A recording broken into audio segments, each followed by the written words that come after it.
الرحمن الرحیم رب اشرح لی صدری ویسر لی امری واحلل عقدۃ من لسانی یفقہوا قولی اللہم صلی علی فاطمۃ و ابیہا و بعلہا و بنیہا والسر المستودع فیہا بعدد ما احاط بہ علمک۔ بسم اللہ الرحمن الرحیم لإیلاف قریش ایلافہم رحلۃ الشتاء والصیف فلیعبدوا رب ھذا البیت الذی اطعمہم من جوع وآمنہم من خوف۔ السلام علیکم ورحمۃ اللہ وبرکاتہ۔ الحمدللہ ہم نے سورہ فیل کو کمپلیٹ کر لیا اور اب ہم آتے ہیں سورہ فیل کے بعد جو سورہ فیل جیسی ہی ایک سورہ ہے جس کا میں نے بتایا تھا کہ سورہ فیل کچھ علماء کا کہنا ہے کہ جب آپ نماز پڑھتے ہو تو اگر آپ سورہ فیل پڑھتے ہو تو اس کے ساتھ سورہ قریش پڑھنا بھی ضروری ہے۔ اسی طریقے سے سورہ ضحیٰ پڑھتے ہو تو سورہ علم نشر بھی پڑھنا آپ کے لیے ضروری ہے۔ تو آج ہم کوشش کرتے ہیں کہ ہم سورہ فیل کے بعد آتے ہیں سورہ قریش کی طرف۔ سورہ قریش جیسے کہ نام سے ہی پتہ ہے کہ یہ سورہ قریش ہے اور یہ بات بھی قریش والوں کی کرتی ہے، اور اس میں کیوں بات ہو رہی ہے، کیسے بات ہو رہی ہے، اس کو انشاءاللہ تھوڑا سا ڈیٹیل سے بتاؤں گی، لیکن تھوڑا سا ہم آتے ہیں سورہ قریش کی طرف کہ خداوند عالم نے سورہ قریش کو کس لیے نازل کیا، کیونکہ خداوند عالم جو ہے وہ سورہ قریش میں بتانا چاہتا ہے اہل قریش کو کہ ایک قریش والو، تمہارے لیے سب سے بڑی جو نعمت ہے وہ ہے خانہ کعبہ، اور تمہارے لیے اس سے بڑی نعمت کیا ہو سکتی ہے کہ تم خانہ کعبہ کے اندر یعنی مکہ کے اندر رہتے ہو، اور پھر خداوند عالم نے خانہ کعبہ کی طرف قریش والوں کے دل کو مائل کر دیا، اور کیونکہ جو مکے والے تھے، جو قریش تھے، وہ شدت سے محبت کرتے تھے خانہ کعبہ سے، تو اللہ نے بتا دیا کہ دیکھو میں نے کیا کیا، تمہارے دشمنوں کو نیست و نابود کر دیا اور تم کو میں نے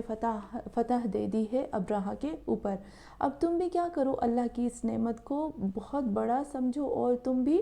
پھر خانہ کعبہ کی حفاظت کرو، اور پھر تم بھی خانہ کعبہ کی طرف جو زوار آتے ہیں ان کا خیال کرو اور خانہ کعبہ کی خدمت کرو الغرض۔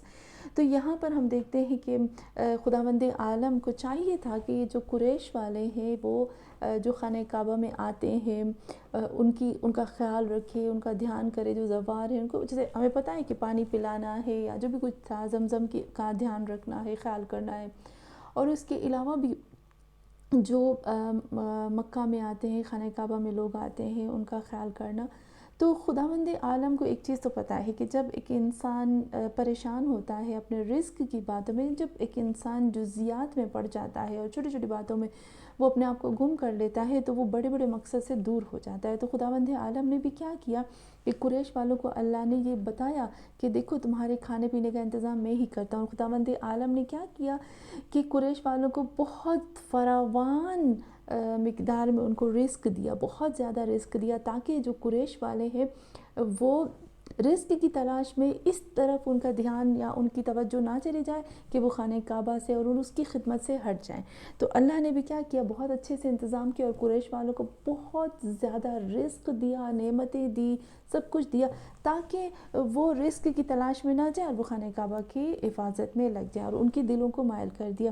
ہم دیکھتے ہیں کہ خداوند عالم نے خانہ کعبہ کو اتنا محترم، اتنا ایسا بنایا کہ جو دل ہے انسان کے وہ اس کی طرف مائل ہو جاتے ہیں۔ آخر کیا وجہ ہے اس میں؟ یہ آتا ہے کہ بہت زیادہ علماء کہتے ہیں کہ اس میں ایک عمل دخل حضرت ابراہیم علیہ السلام کی دعا کا بھی ہے، کہ جس میں حضرت ابراہیم علیہ السلام نے ایک دعا کی تھی خانہ کعبہ کے لیے، اور اللہ نے اس کی دعا کو قبول فرمایا۔ وہ دعا کون سی ہے جو حضرت ابراہیم علیہ السلام نے کی؟ جب ہم پڑھتے ہیں نا سورہ بقرہ، تو سورہ بقرہ کی آیت نمبر جب آپ دیکھتے ہو 144 میں ہم آتے ہیں، پھر ہم آتے ہیں 145 میں 124 میں آتے ہیں، 125 اور 126 میں آتے ہیں، 124 25 26 میں جب ہم آتے ہیں نا تو خداوند عالم جو ہے وہ حضرت ابراہیم اسماعیل کی بات کرتا ہے، اور پھر یہاں پر خداوند عالم نے سورہ بقرہ کی آیت نمبر 26 میں بتایا کہ دیکھو حضرت ابراہیم علیہ السلام کی دعا، ویسے تو بہت زیادہ انبیاء کی دعائیں ہوتی ہیں قرآن میں، لیکن جو حضرت ابراہیم علیہ السلام کی جو دعائیں ہیں اس میں خاص جو ہے وہ خانہ کعبہ کا ذکر آتا ہے بہت زیادہ دعاؤں میں، اور اس دعا میں بھی حضرت ابراہیم کیا کہتے ہیں، وَإِذْ قَالَ إِبْرَاهِيمُ رَبِّ اجْعَلْ هَٰذَا بَيْتًا آمَنًا وَارْزُقْ أَهْلَهُ مِنَ الثَّمَرَاتِ مَنْ آمَنَ مِنْهُمْ بِاللَّهِ وَالْيَوْمِ الْآخِرِ قَالَ وَمَنْ كَفَرَ فَأُمَتِّعُهُ قَلِيلًا ثُمَّ ازطرہ الی عذاب الناس و بئس المصیر. یہاں پر حضرت ابراہیم علیہ السلام یہ دعا کرتے ہیں، اللہ سے کیا کہتے ہیں؟ وَإِذْ قَالَ إِبْرَاهِيمُ رَبِّ اجْعَلْ، جب کہا حضرت ابراہیم نے کہ اے میرے پروردگار تم قرار دو اس زمین کو، اس سرزمین کو، اس مکہ کو، بلدن آمنن، ایسا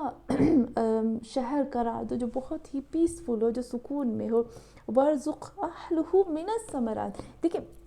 حضرت ابراہیم علیہ السلام نے اتنی خوبصورت دعا کی قریش والوں کے لیے، مکہ میں رہنے والوں کے لیے، کہا وَارْزُقْ أَهْلَهُ مِنَ الثَّمَرَاتِ، اور جو اس کے رہنے والے ہیں نا اس کو بہت زیادہ ثمرات عطا فرما. وہی ہمیں پتہ ہے کہ ثمرات جو ہے وہ فروٹ میں آتے ہیں، رزق میں آتا ہے، اور نعمتوں میں یہ چیز آ جاتی ہے. اور پھر یہاں پر کہتے ہیں من آمن منہ وباللہ والیوم الآخر. اور پھر خداوند عالم سے حضرت ابراہیم علیہ السلام یہ کہتے ہیں کہ وہ شخص جو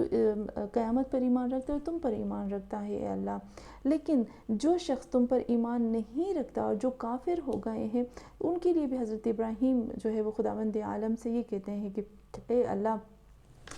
تم جو ہے ان کے اوپر اپنا عذاب نازل کرو. پھر ان کے لیے وہی دعا کرتے ہیں. لیکن یہاں پر آتے ہیں کہ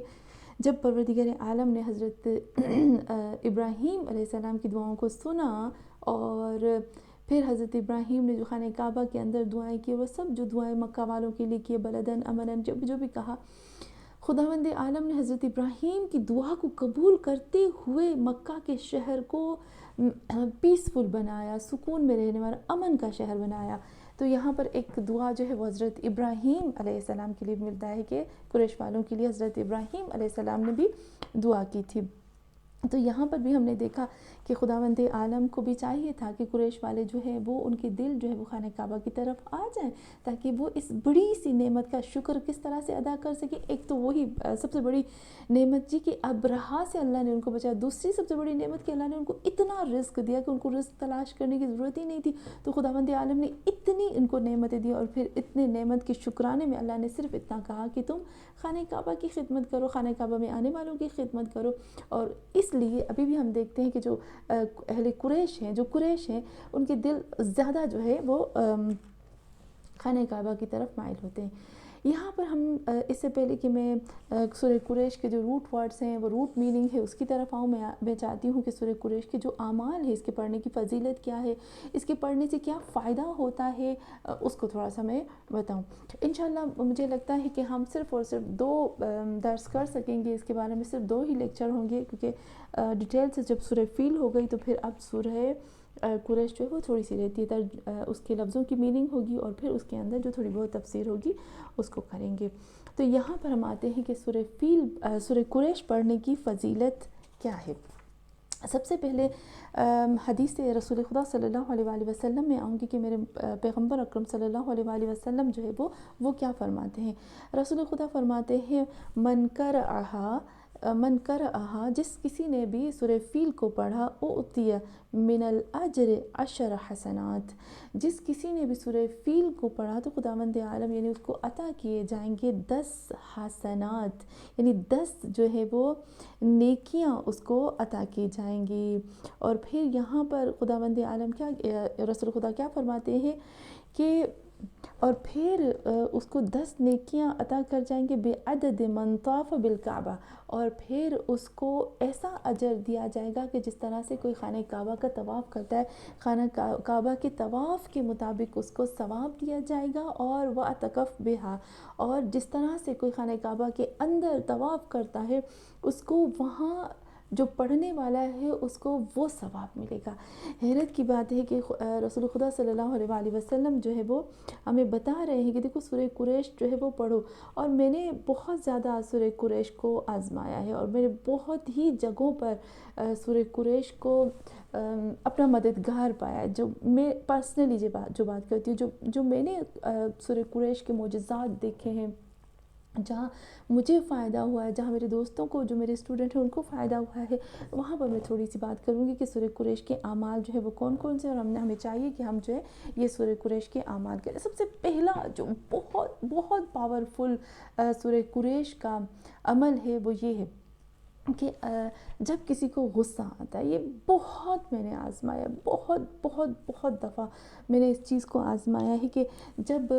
غصہ آتا ہے تو غصے کے عالم میں انسان جو ہے وہ کام نہیں ہوتا، بہت ہی اندر سے اپنے آپ کو کھاتا ہے۔ ایک تو وہ اندر سے اپنے آپ کو کھاتا ہے، دوسرا یہ ہے کہ اس سے دوسروں کو بھی تکلیف دیتا ہے، اور تیسری بات یہ ہوتی ہے کہ جب انسان غصے کے عالم میں ہوتا ہے تو شیطان کہتا ہے کہ جب ایک انسان غصے کے عالم میں ہوتا ہے تو وہ میرے لیے ایک فٹ بال کی طرح ہوتا ہے، ایک بال کی طرح ہوتا ہے جس کو میں پکڑتا ہوں اور میں دیوار پہ دے مارتا ہوں، پھر میں اس کو لیتا ہوں، اور پھر میں، یعنی ایک غصے کے عالم میں بھی انسان جو ہے وہ شیطان کے ہاتھ میں رہتا ہے اور شیطان اس کے ساتھ کھیلتا ہے۔ تو یہ جو غصہ ہوتا ہے وہ شیطان کا ویپن ہے، شیطان کا ہتھیار ہے۔ تو جو غصے کے عالم میں سورہ قریش پڑھنے کا عمل ہے، اس سے پہلے میں سورہ قریش کے عمل کی طرف آؤں، میں تھوڑی سی ایک خاص چیز بتاؤں کہ پتہ ہے کبھی کبھی کیا ہوتا ہے کہ جب ہم لوگ غصے میں ہوتے ہیں نا تو ہم نے کبھی کسی کی انسلٹ کر لی، یا کبھی کسی کو نقصان دے دیا، کبھی کسی کو بول دیا،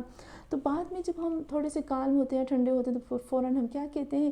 معاف کر دینا، میں تو غصے میں تھی۔ اچھا، غصے کی میں تھا، نکل گیا غصے میں۔ ہم سمجھتے ہیں، ہماری یہ جو سوچ ہے نا، ہماری سوچ یہ ہوتی ہے کہ جب ایک انسان جذباتی ہوتا ہے یا غصے کے عالم میں ہوتا ہے یا آپے سے باہر ہو جاتا ہے تو پھر وہ بے قصور ہے، اس کا کوئی قصور ہی نہیں ہے۔ تو اس عالم میں ہم سمجھتے ہیں کہ اس سے جو ہے وہ سوال اور جواب نہیں ہوتا، حالانکہ قرآن اس کے اگینسٹ کہتا ہے۔ قرآن اس کے لیے کیا کہتا ہے؟ قرآن کہتا ہے ان السمع، سورہ بنی اسرائیل ہم نے پڑھی ہے نا، جس پہ خداوند عالم کہتا ہے کہ ان البصر، ان السمع والبصر والفؤاد اولئک کان عنہا مسئولا۔ یہاں پر جب ہم سورہ اسراء پڑھتے ہیں تو اس میں اللہ کیا کہتا ہے؟ ان السمع والبصر والفؤاد،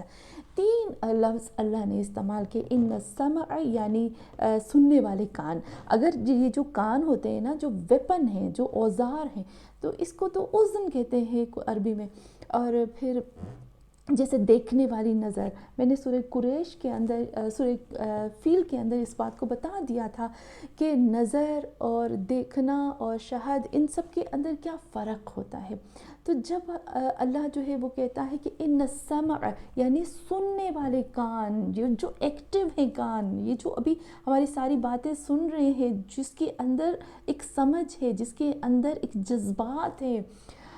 اور جس کے اندر فیلنگس ہیں، ہم کہہ سکتے ہیں ان السمع والبصر۔ اب دیکھو یہاں بصر کا لفظ استعمال ہوا ہے، حالانکہ اگر دیکھا جائے تو نظر کا لفظ استعمال ہونا چاہیے، رآ کا لفظ استعمال ہونا چاہیے، شہد کا لفظ استعمال ہونا چاہیے تھا، لیکن اللہ نے بصر کا لفظ استعمال کیا۔ بصر کا مطلب ہوتا ہے وہی گہرائی سے اندر سے جا کر دیکھنے والی آنکھ، جو اندر سے دیکھتی ہے۔ تو اور پھر اللہ نے کہا والفؤاد، تو خداوند عالم کو یہاں پر فؤاد نہیں استعمال کرنا چاہیے تھا نا، کیا استعمال کرنا چاہیے تھا؟ قلب۔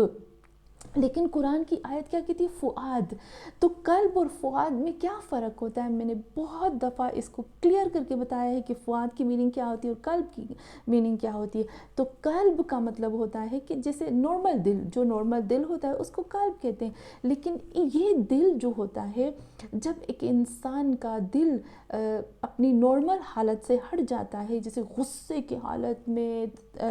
جذباتی ہو جانا، دکھ کے عالم میں، تکلیف کے عالم میں، یا وہ اپنے بہت ہی احساسات سے بھر جائے، یعنی ایک انسان کا دل جو ہے وہ نارمل نہ رہے، بہت بہت بھر جائے، یا بہت ایمان سے بھر جائے، یا بہت ایمان کی گواہی دینے کو تیار ہو جائے، یہی جذبات اور احساسات سے اتنا بھر جائے کہ اس کو ختم نہ کیا جائے، اس دل کو کہتے ہیں فؤاد۔ اب دیکھو، ہم جب سورہ قصص پڑھتے ہیں تو قرآن میں خداوند عالم نے خود کہا کہ حضرت موسیٰ کی ماں کے لیے کہتا ہے کہ جب حضرت موسیٰ کی ماں، سورہ قصص جب آپ پڑھتے ہو تو ان کے لیے کہا کہ جب اس کی ماں نے حضرت موسیٰ علیہ السلام کو باکس میں رکھا تھا، ایک صندوق میں رکھا تھا، تو حضرت موسیٰ کی ماں نے جب وہ صندوق میں رکھا تو اس کا دل جو ہے وہ فؤاد ہو گیا تھا۔ آپ پڑھیے گا، اس میں اللہ کیا کہتا ہے کہ اس کا دل جو ہے وہ